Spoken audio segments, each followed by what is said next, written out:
दुनिया में लोग हैं, किसी न किसी धर्म से, किसी न किसी पंथ से जुड़े हुए हैं और किसी न किसी भाव में वो परमात्मा की आराधना करते हैं, लेकिन वो सक्सेस क्यों नहीं होते उसमें, उनको क्यों उसका पूर्ण लाभ नहीं मिलता साधना का। इसी पे आज हम चर्चा कर रहे हैं और आशा करता हूं कि आप इसको पूरी तरह से मन लगा के समझेंगे। प्रिय साथियों, हमारा जो शरीर है, आप सभी जानते हैं, जो साधक हैं कम से कम वो तो जरूर जानते हैं कि ये शरीर 5 तत्वों से बना है और ये 5 जो तत्व हैं, इसमें हमारे 5 तत्वों के बगैर अगर एक भी तत्व की कमी शरीर में आ जाती है तो वो तत्व कमज़ोर पड़ जाता है और बाकी जो 4 तत्व हैं उनकी प्रबलता में भी कमी आने लगती है। प्यारे मित्रों, आज हम जो साधना के अंदर विधन पढ़ते हैं, जो हम, कई लोग मेरे को फ़ोन करके कहते हैं, गुरुजी हमारे मूलाधार में दर्द होता है, जब हम साधना में बैठते तो मूलाधार में दर्द होने लगता है। कई लोग कहते हैं कि हमारी नाभि में दर्द होता है। कई लोग कहते हैं कि हमारे स्वादिष्टान पे, मणिपुर पे, अनाहत पे, यानी अलग अलग चक्रों का लोग मुझे जिक्र करते हैं और कहते हैं कि जब भी हम साधना में बैठते हैं तो हमें यहाँ पे दर्द होने लगता है या किसी को सुन्न होने लगता है। प्रिय साथियों, आज हम इसी पे ही चर्चा कर रहे हैं और कोशिश करूंगा कि आपका जो प्रश्न है, जो आपके संशय हैं, वो संशय मैं आपके मिटा सकूं और उन पर पूरी तरह से हम विराम लगा सकें। प्रिय साथियों, 5 कर्मेंद्रियां हैं और 5 ज्ञानेंद्रियां हैं। इन 10 का अपना प्रभाव है। 10 ही हमारे अंदर प्राण है। जैसे मैंने आपको बताया था, 5 मुख्य प्राण है: प्राण, अपान, व्यान, उदान और समान। कुर्रम, करकल, नाग, देवदत्त और धनंजय, ये 5 हमारे उप प्राण हैं। प्रिय साथियों, इन 10 प्राणों के जैसे हमारी 10 इंद्रियां भी हैं, जो हमारे पूरे शरीर, चाहे वाणी के द्वारा, आंखों के द्वारा, मन के द्वारा, नासिका के द्वारा, जीवा के द्वारा, जिस भी इंद्रिय का हम सुख भोगते हैं, वो इंद्रिय हमारे मन के ऊपर उसका प्रभाव आता है। और मन, एक तरह से मैं कहूँ तो मन ही इन सब का राजा है और इन सब राजाओं का जो इन सब इंद्रियों का जो राजा है, इस जो राजा का जो सत्ता है वो सभी 10 इंद्रियों पे है। इन 10 इंद्रियों पे इस राजा की जो सत्ता है वो है मन। प्रिय साथियों, ये मन दिखाई नहीं देता, लेकिन ये आपको वश में रखता है। जैसे ईश्वर आपको दिखाई नहीं देता लेकिन सत्ता उसी की है, ऐसे ही सत्ता इस मन की है लेकिन ये मन आपको दिखाई नहीं देता। दोष किसका आता है? इंद्रिय का। अगर आपके कर्ण कोई मधुर संगीत सुनते हैं तो मन को बातें तभी तो सुनते हैं, यानी उस पर आप फोकस करेंगे तभी करेंगे जब आपके मन को भाएगा। जो आपका नासिका है, अगर आपको कहीं पे अच्छी सुगंध आती है, कहीं पे कोई मिष्ठान बन रहे हैं, कहीं पे कोई पकवान है, किसी बाग में, किसी खलियान में, कहीं पे आपको अच्छी सुगंध आती है, तो आप उस सुगंध को, जब आपकी नासिका के द्वारा वो आपके हृदय पटल तक जाती है, तो आप उसको ठहर जाते हैं, उसको आप सूंघने लगते हैं, उस सुगंध को ग्रहण करने लगते हैं। प्रिय साथियों, अगर आपको कोई आपकी मनपसंद भोज्य पदार्थ आपको अगर कहीं मिल जाता है, आप उसका आनंद लेने लगते हैं, उसको भक्षण करने लगते हैं, खाने लगते हैं, आहार के रूप में आप उसको लेने लगते हैं। प्रिय साथियों, यानी कि जो ये आपकी ज्ञान इंद्रियां हैं, आपके चक्षु, आपकी जीवा, आपके कर्ण, ये सब ज्ञान इंद्रियां हैं। इन ज्ञान इंद्रियों के द्वारा आप अच्छे का बुरे का फैसला करते हैं, निर्णय करते हैं कि क्या आपके लिए अच्छा है और क्या आपके लिए बुरा है। कुछ समय ऐसा होता है, कुछ काल ऐसा होता है, कुछ परिस्थितियां ऐसी होती हैं कि व्यक्ति जान के भी अनजाना बन जाता है। जैसे हम अपने जिंदगी का जो लास्ट पड़ाव है मृत्यु, हम मृत्यु से अनभिज्ञ है, मृत्यु से अनजान बैठे हैं। ये बात अलग है कि मैं कई वीडियो में कहता हूं कि मृत्यु को जीतना संभव है, लेकिन वो किसके द्वारा? बहुत कठिन तप के द्वारा, बहुत कठिन साधना के द्वारा। इन बातों का, इन क्रियाओं का वर्णन आता है योग में कि लोग अनंत काल से योग के बल से आज भी बैठे हैं। लोग दूसरी काया में प्रवेश भी कर जाते हैं योग की मुद्राओं के द्वारा, योग की क्रियाओं के द्वारा किसी दूसरे शरीर में प्रवेश भी कर जाते हैं। बहुत साधु आज भी ऐसे हैं जो अलग अलग शरीरों में विचरते रहते हैं और अपनी साधना करते रहते हैं। आदि गुरु शंकराचार्य जी का भी इसमें वर्णन आता है, और भी बहुत से महान पुरुषों का, साधुओं का वर्णन आता है कि परकाया प्रवेश भी योग से संभव है। प्रिय साथियों, आज मैं बार बार उसी बात को कह रहा हूं कि आज मैं इसी संशय को मिटाने के लिए कि आपका जो साधना का मार्ग है, आपका जो साधना का सफर है, उसमें आप कामयाब क्यों नहीं होते? आपको एक मोड़ पे आके आप क्यों ठहर जाते हैं? आपकी साधना के अंदर क्यों विघ्न आते हैं और आप अपनी साधना से वंचित क्यों रह जाते हैं? इसी पे ही हम आप बात कर रहे हैं। प्रिय साथियों, जिस समय आपकी साधना प्रारंभ होती है, आपका बहुत प्रबल मन होता है, जैसे विभीषण का मन हुआ, सुग्रीव का मन हुआ कि मैंने तो अब राज करना ही नहीं, बस प्रभु की सेवा में ही जाना है। प्रिय साथियों, इसको कहते हैं शमशान वैराग्य। एकदम से मन के अंदर आ जाना और उसके बाद फिर धीरे धीरे धीरे धीरे वो उत्साह फीका हो जाना। आप के मन पे कोई बात आती है, किसी ऐसी चीज को आप देखते हैं, क्योंकि संगत से गुण आता है, संगत से गुण जाता है। प्रिय साथियों, आपका भी मन करता है मैं साधना करके और सब कुछ पालूं, और धीरे धीरे धीरे धीरे समय के अनुसार वो साधना फीकी पड़ने लगती है। कभी आपके जीवन में कोई कार्य आ जाता है, कभी कोई कार्य आ जाता है, और साधना, और उस कार्य को करने के लिए आप साधना को विराम देने लगते हैं। क्योंकि आदमी जब भी किसी काम में जाता है तो सबसे पहले साधना को विराम देता है। आपको दृढ़ निश्चय करना है कि मैंने साधना को विराम नहीं देना, साधना नहीं छोड़नी। बहुत बार मैंने आपके सामने ये बात कही। प्रिय साथियों, ये जो शरीर है, ये देव का घर है, इस आत्मा का घर है। आप चाहते हो कि मैं परमात्मा को पालूं, तो परमात्मा को पाने का मतलब ये नहीं कि आप तीर्थों में जा रहे हैं तो तीर्थों में जाके आपको वहां पे परमात्मा की प्राप्ति हो जाएगी। आप बड़े बड़े साधुओं के, देखिए मैं बहुत बार कहता हूँ, मैं किसी की भी अवहेलना नहीं करता, मैं किसी से भी चिढ़ता नहीं हूँ, मुझे किसी से कोई भी मेरी बराबरी नहीं है, मैं किसी से भी मैं बराबरी नहीं करता, और ना मैं बराबरी के लायक हूँ। प्रिय साथियों, मैं तो साधना मार्ग का पथिक हूँ, और उसी पे जो भी मुझसे बन पड़ता है आपके सामने भी उसको रखता हूँ, और वही मैं करता हूँ। प्रिय साथियों, आपका जो शरीर है ये है मंदिर। असल में यही मंदिर है देवता को बैठाने का, देवता को प्रवेश का। यानी आपके जो इष्ट हैं, जो परमपिता परमात्मा की शक्ति तो पहले से ही है इसमें, जो सर्वव्यापक परमात्मा है। देखिए, जब तक आप इस शरीर में जिंदा हैं, जब तक परमात्मा आप में है, और जब हम इस शरीर से बाहर निकल जाते हैं, हमारी मृत्यु हो जाती है, तो हम परमात्मा में हो जाते हैं। यानी कि जब तक जीवें, जब तक परमात्मा हम में, और जब हमारी मृत्यु हो तो हम परमात्मा में। परमात्मा से तो एक पल का भी, एक क्षण का भी विछोह होता ही नहीं। ये बात मैंने आपके सामने बहुत बार कही। एक पल भी वो हमें छोड़ता नहीं। सिर्फ आपको जुड़ना है तो जुड़ना है अपने अंदर से। आपको अपने अंदर जाना है। आपको किसी मैं आपको बताया, आप किसी बड़े साधु के संगत में जाते हैं तो आपके अंदर वो शमशान वैराग्य जगता है, और फिर थोड़े दिनों के बाद वो फीका पड़ने लगता है।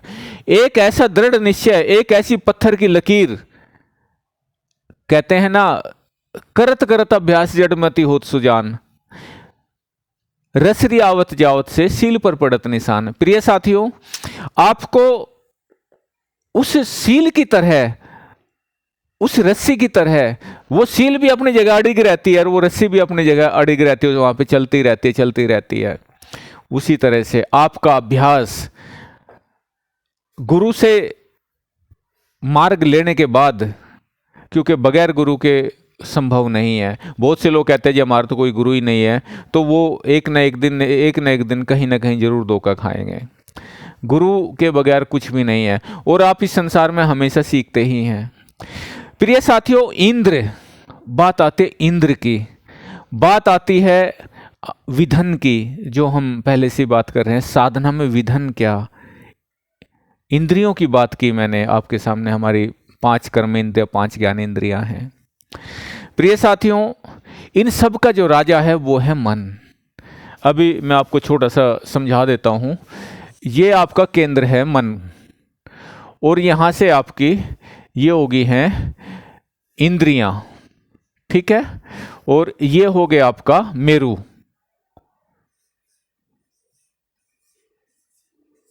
ये आपका यहां पे मेरु हो गया, और ये हो गया आपका सहस्रार। मूलाधार, स्वादिष्ठान, मणिपुर, अनाहत, विशुद्ध, आज्ञा, और ये आपका सहस्रार। प्रिय साथियों, ये जो चक्र हैं यहां पे, ये जो आपका मूलाधार चक्र है, इस मूलाधार के ऊपर आपका क्या होता है कि हम काम के वशीभूत होते हैं। छोटा से समय में आपको समझाऊंगा। यहां पे अगर हम होते हैं तो हम यहां पे काम के वशीभूत होते हैं। इससे थोड़ा ऊपर जाते हैं तो हम यहाँ पे ये जो है, ये दोनों क्षेत्र हमारे मूलाधार और स्वादिष्ठान, ये हमारे काम के वशीभूत होने के क्षेत्र हैं। हम यहाँ तक अगर होते हैं तो काम के वशीभूत होते हैं।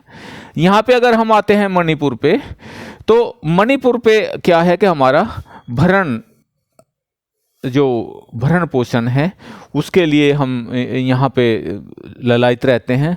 और जब हम आते हैं आपके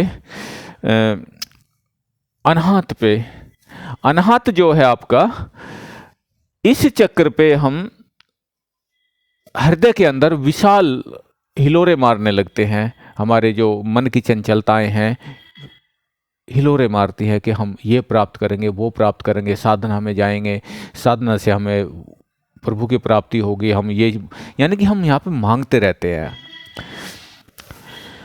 अधिकतर लोग बस यहीं तक जीवन जीते हैं, लेकिन यहाँ तक भी आने का मतलब है कि आपको बहुत लंबा सफर तय करना पड़ेगा।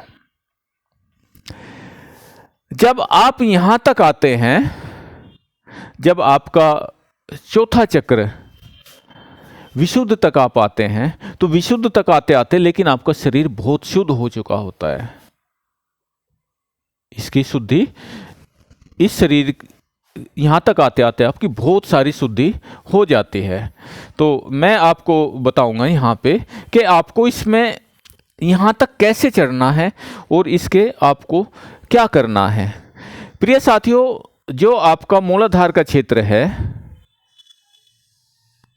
ये जो मूलाधार का क्षेत्र आपका यहाँ का है, क्योंकि जब तक आप शरीर को शुद्ध नहीं करेंगे, जब तक आप अपने घर के अंदर, जैसे अपने घर के अंदर जब तक आप साफ सफाई नहीं करेंगे, जब तक कोई अगर मेहमान आता है आपका, आपको पूजा करनी है, कुछ भी करना है, सबसे पहले आप घर की सफाई करते हैं।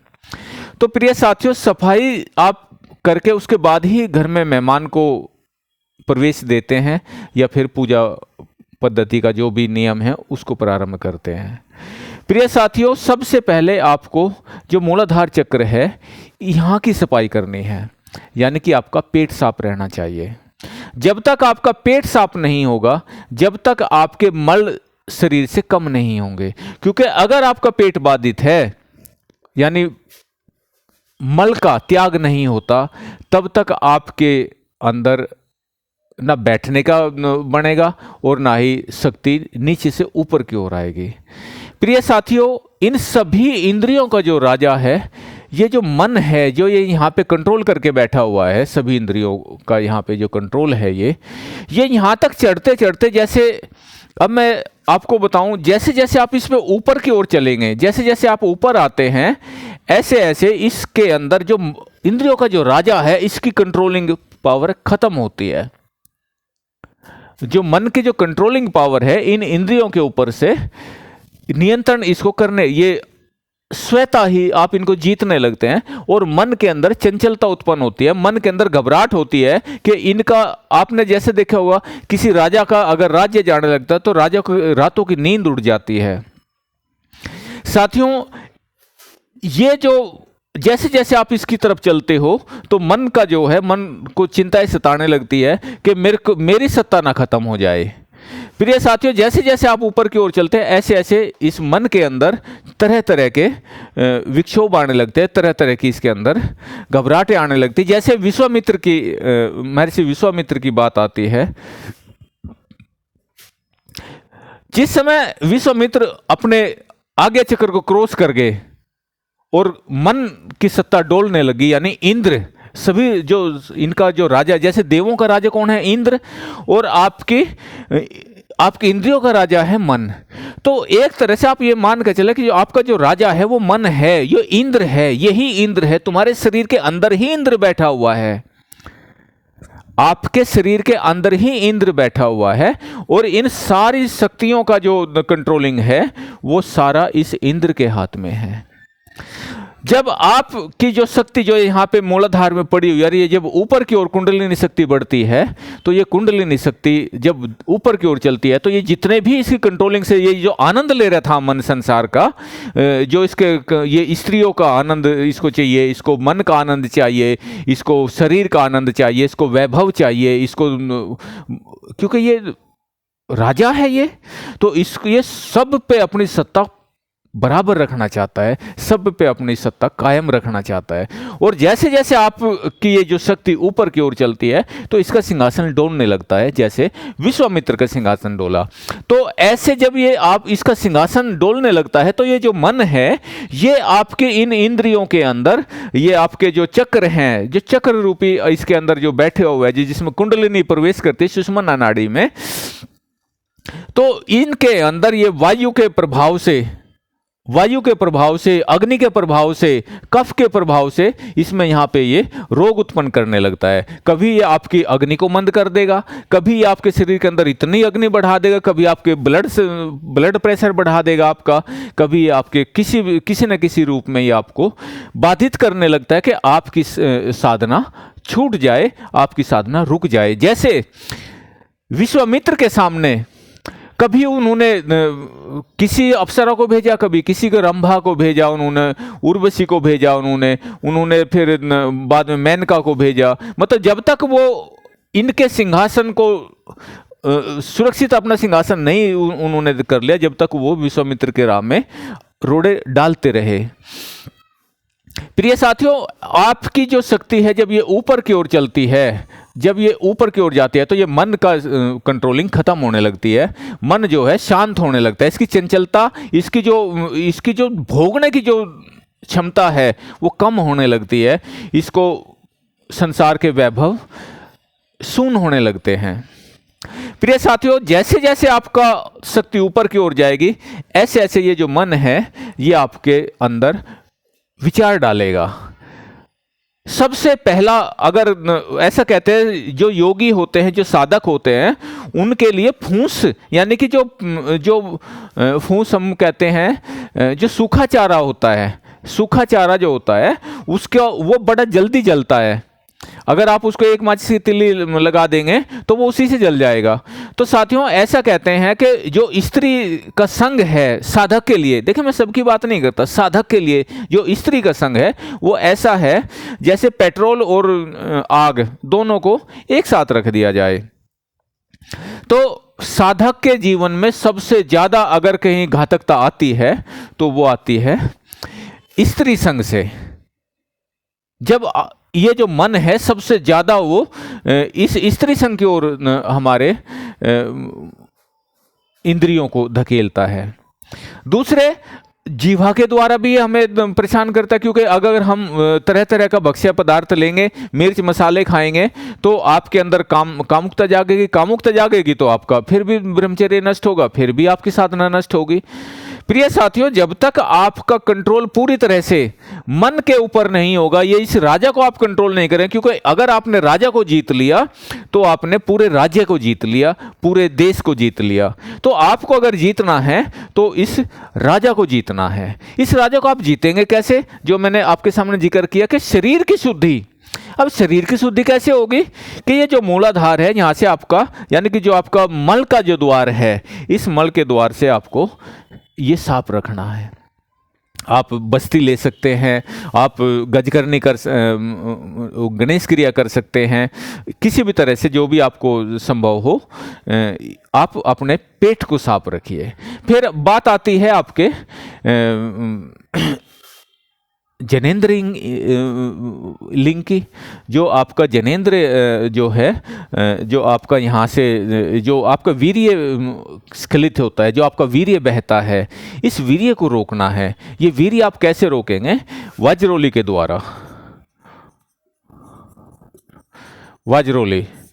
वज्रोली के द्वारा आप इस वीर्य, बहते हुए वीर्य को रोकिए। अगर ये बहता हुआ वीर्य आपका रुक जाता है तो आपकी साधना के अंदर दृढ़ता आने लगती है और ये शक्ति आपकी ऊपर की ओर चल देती है। आपके शरीर के अंदर तेज बढ़ने लगता है और आपका शरीर जो है वो पूरी तरह से ताकतवर होने लगता है। साधना में बैठने का, क्योंकि जब आप साधना में बैठते हैं तो पौने घंटे के बाद, 50 मिनट के बाद, 45 मिनट के बाद आपका शरीर शून्य होने लगता है।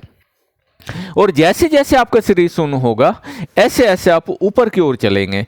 और जब आप ऊपर की ओर चलेंगे तो आपके शरीर के अंदर आपकी शक्ति का उत्थान होगा, शक्ति आपकी ऊर्ध्वगामी होगी। जब ऊर्ध्वगामी आपकी शक्ति होगी तो इस शक्ति को आप ये ऊपर की ओर चलेगी और ये शक्ति का नियंत्रण होने लगेगा। लेकिन ये मन जो है, ये मन की जो सत्ता है, वो धीरे धीरे समाप्त होने लगेगी, इसकी चंचलता समाप्त होने लगेगी। तो इसके बाद फिर आपने, जैसे आप इसमें जो है हमारे संस्थान में भी आप कॉल कर सकते हैं।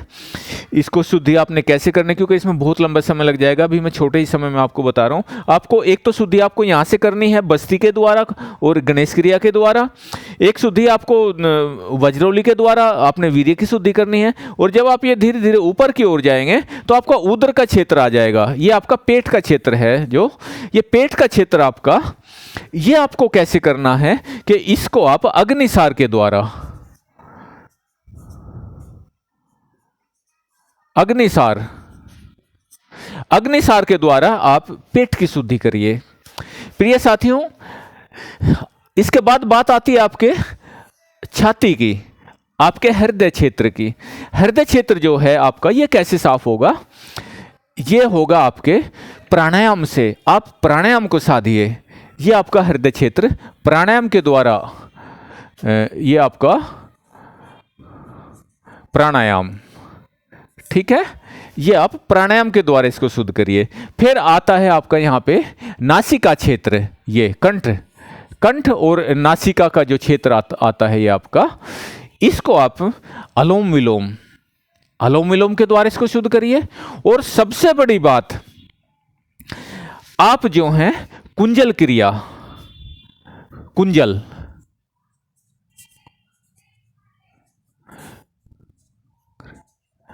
क्रिया के द्वारा आप, कुंजल क्रिया के द्वारा आपका नासिका, आपका कंठ,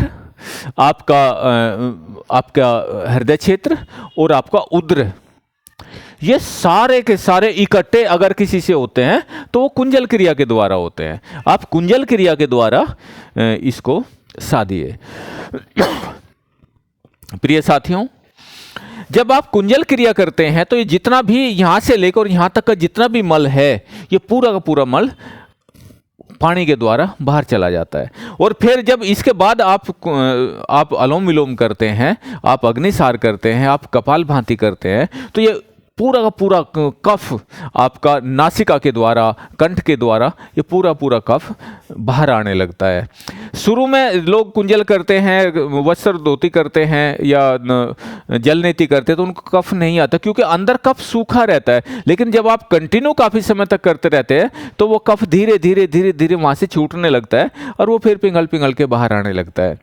प्रिय साथियों, जो बीज मंत्र है, बीज, ये बीज मंत्र आपका, जो भी आपके गुरु हैं, अपने गुरु से आप बीज मंत्र अपनी साधना के अनुसार जैसी भी आप साधना करना चाहते हैं।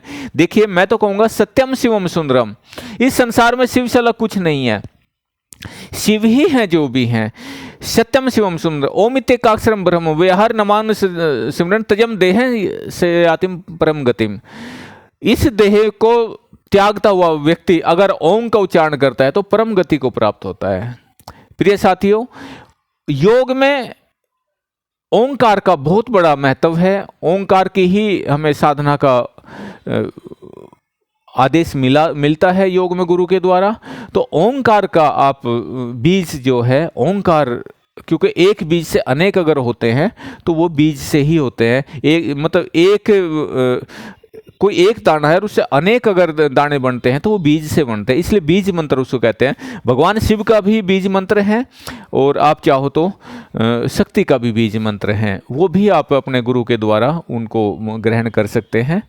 लेकिन मेरा जो मेन मोटिव है आपको सिर्फ साधना के बारे में बताने का, क्योंकि ये जो राजा है, जो ये इंद्र, जिसको, क्योंकि आपने देखा होगा साधना, जब किसी की साधना बढ़ती है और कोई ऋषि, कोई महात्मा, कोई साधक उग्र साधना करता है तो इंद्र उसमें रोड़े डालता है। तो प्रिय साथियों, आपके हृदय के अंदर इंद्र कहीं अलग से नहीं आएगा, आपके शरीर के अंदर ही इंद्र बैठा हुआ है और वो इंद्र है कौन? आपका मन। ये मन ही, क्योंकि यहाँ पे विश्वामित्र जब अपने मेनका उनसे अलग हो रही थी और वो लड़की को छोड़ के जा रही थी, वहाँ पे विश्वामित्र ने इस बात को कहा था कि मेनका मैं तेरी सुंदरता के वश में नहीं हूँ, मैं तेरा आखेट नहीं हूँ। ये विश्वामित्र के बोल हैं, उनके वचन है कि हे मेनका, मैं तेरा आखेट नहीं हूँ, मैं आखेट हूँ अपने मन का, अपने इंद्रियों का। मैं अपने मन का आखेट हूं, मेरे मन ने मेरा आखेट किया, मेरे मन ने मेरे को मारा है, मेरे मन ने मेरी साधना छीनी है। मैंने कहा मैं तेरे वशीभूत नहीं होया, मैं अपने मन के वशीभूत होया। प्रिय साथियों, आपकी साधना में अगर सबसे ज्यादा कोई रोड़ा डालता है तो आप ही डालते हो, आपका ये मन ही डालता है। इस मन को आप अपने वश में अगर करते हैं, इस मन के ऊपर अगर आप कंट्रोल करते हैं तो ही आपकी ये सारी साधनाएं पूर्ण होती है, अन्यथा ये पूर्ण नहीं होती। प्रिय साथियों, जब तक आप मन के ऊपर कंट्रोल नहीं करेंगे, जब तक आपको कुछ मिलना जुलना है नहीं। और मन आपका कब कंट्रोल होगा, ये भी मैं आपको बता देता हूं कि मन आपका कब कंट्रोल होगा, जब आप पूरी तरह से साधना रत होके बीज मंत्र अपने गुरु से लेकर बीज मंत्र के आप उच्चारण करेंगे। जब आप बीज मंत्र का उच्चारण करेंगे, जब आपकी साधना अपने उत्थान की ओर, अपने ऊर्ध्वगामी मार्ग पे चलेगी, और उससे पहले आप सोचें कि मैं साधना कर लूं, ऐसा मुझे नहीं लगता कि यह संभव है। आप सोचें मैं खाली राम राम रटने से, बहुत लोग कहते हैं, बोला जी कलयुग नाम अंधारा। भाई कलयुग नाम अंधारा, तो ऐसा कौन है जो नाम नहीं लेता? ऐसा कोई नहीं है जो नाम नहीं लेता। लेकिन मैं कहता हूं, देखिए मैं किसी की भी अवहेलना नहीं करना चाहता, मैं किसी के बारे में कुछ भी नहीं कहना चाहता, लेकिन जो दिन निकलेगा तो उसको आप अंधेरे में नहीं बदल सकते। प्रिय साथियों, जब तक आपकी प्रैक्टिस, जब तक आपकी साधना धारा प्रवाह नहीं होगी, जब तक आप मन लगा के अपनी साधना में नहीं आएंगे, कोई भी क्षेत्र हो, चाहे आपका बिजनेस हो, चाहे आपका काम हो, चाहे आपकी नौकरी हो, आपका कोई भी कार्य है, जब तक आप उसमें एकनिष्ठ होकर नहीं लगेंगे, जब तक सफलता नहीं मिलेगी। प्रिय साथियों, इस मन को अगर रोकना है तो आपको अपने आहार में बदलाव लाना है। आहार सुपाच्य रखिए, ऐसा आहार करिए जो आपको कब्ज ना करे, ऐसा आहार रखिए जो आपके अंदर कामुकता ना लाए, ऐसा आहार रखिए जो आपके अंदर चंचलता ना लाए। प्रिय साथियों, बहुत ज़्यादा किस्मत अच्छी होती है तो अच्छा गुरु मिलता है, और गुरु मिलता है तो ही ज़िंदगी बदलती है। मैं अपना अनुभव कहता हूँ। प्रिय साथियों, मैंने बहुत वर्षों तक साधना की, लेकिन बगैर मार्ग के, बगैर गुरु के सानिध्य में की। साथियों मुझे कुछ नहीं मिला। लेकिन जब मैं गुरु के सानिध्य में आया और गुरु के मार्गदर्शन में साधना की, और आज भी गुरु के मार्गदर्शन में जो मैं पथिक हूँ प्रिय साथियों, तब से मुझे लगता है कि जब तक मैं अकेला भटक रहा था, जब तक वो ज़िंदगी मैंने अपनी ऐसे ही गाल दी, ऐसे ही वो ज़िंदगी मेरी ख़त्म हो गई। और वो एक एक पल, एक एक दिन, एक एक मिनट जो मैंने गंवाया, आज मैं ऐसा लगता है मेरे को जैसा मेरा सब कुछ चला गया उसमें। काश मुझे शुरू में गुरु मिल जाता तो आज की स्थिति अलग ही होती। प्रिय साथियों, साधना का मतलब ये नहीं आप अमीर हो जाएंगे, साधना का ये मतलब नहीं कि आपका कंट्रोल पूरे संसार पे हो जाएगा। आपका कंट्रोल अगर आपके मन पे हो जाता है, आपके अपने शरीर पे हो जाता है, तो सब कुछ आपने पा लिया होता है। ये धन, ये वैभव, ये तो यहीं की चीज़ है, यहीं रह जानी है। आपने देखा होगा संसार से बड़े बड़े सूरमा चले गए, लेकिन ये वैभव किसी के काम नहीं आया। मैं अपने वचन से कभी नहीं मुकरता।